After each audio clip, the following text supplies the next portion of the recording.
ఓం శ్రీమాత్రే నమ.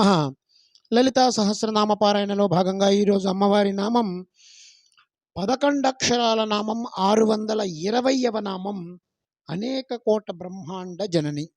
ఈ నామంతో అమ్మవారికి నమస్కారం చేసుకున్నప్పుడు ఓం అనేక కోటి బ్రహ్మాండ జనన్యై నమః అని చెప్పుకోవాలి.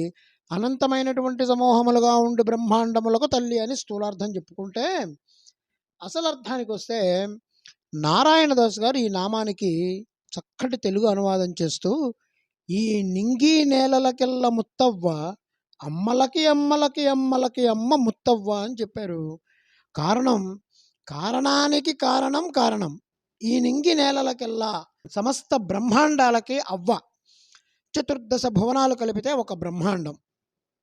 అలాంటి బ్రహ్మాండాలు ఈ సృష్టిలో ఎన్నో ఉన్నాయి.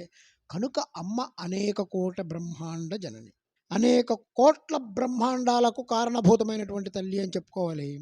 వైశంపాయనుడు సహస్ర సూర్యతనయ అంటే వేల కొలది సూర్యమండలములు ఉన్నాయని వేదంలో వర్ణించి తెలియజేశారు. ఈ బ్రహ్మాండ జ్ఞానం చాలా విశేషం. ఈ విశ్వం యొక్క అంతు ఎవ్వరికీ తెలియదు. ఏదో కొంత పట్టుకొని మేము పట్టేసుకున్నాం, మొత్తం విశ్వం యొక్క పూర్తి అవగాహన మాకు వచ్చేసింది అనుకోవటం అది పిచ్చితనం. మేడి చెట్టుకి పళ్ళు పైనుంచి కింద దాకా ఉంటాయి. మేడి పండు నిండా పురుగులు ఉంటాయి. అందులో ఉన్న పురుగు ఆ మేడి పండు మాత్రమే తన ప్రపంచం, ఇక అంతకుమించి ఇక ప్రపంచం లేదనుకుంటుంది. అట్లాంటి మేడి పళ్ళు అదే చెట్టుకి కొన్ని వేలు ఉన్నాయని దానికి అవగతం అవ్వదు. ఆ మొత్తం దాని జ్ఞానం అంతా ఆ పండు వరకే. అలాగే ఈ బ్రహ్మాండాలన్నీ పళ్ళు లాంటివి అనుకుంటే, ఈ పళ్ళన్నింటినీ పోషిస్తూ రసమిస్తూ కాపాడుతున్నటువంటి చెట్టు మనం అమ్మవారిగా భావించాలి. ఇదే అనేక కోటి బ్రహ్మాండ జనని అని చెప్పినప్పుడు భావించవలసినటువంటి అర్థం. ఎన్ని బ్రహ్మాండాలు అయితే ఉన్నాయో ఒక్కసారి గ్రహించగలిగితే మన దేహగతమైనటువంటి అహంకారం పోతుంది. వృక్షమంతా ఏ రసం ప్రసరిస్తోందో ఆ రసమే అందులో ప్రవహిస్తోంది అనుకుంటే ఆ ఏకత్వం చాలా గొప్పది.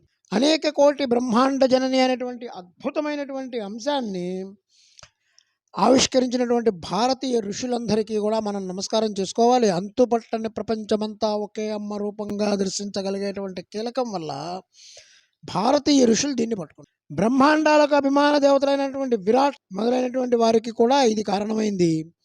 స్థూలమైనటువంటి పంచమహాభూతాలు పంచీకరణం చేత నిర్మించబడినటువంటిది బ్రహ్మాండం. ఈ స్థూల బ్రహ్మాండాభిమాన దేవతలకు విరాట్. ఈ బ్రహ్మాండం లోపల ఉన్న సమిష్టమైనటువంటి సమిష్టలింగ శరీరానికి, సూక్ష్మ శరీరానికి అభిమాన దేవత అయినటువంటి స్వరాట్, ఈ రెండిటికీ కారణమైనటువంటి అవ్యాకృత శరీరాభిమాని సామ్రాట్.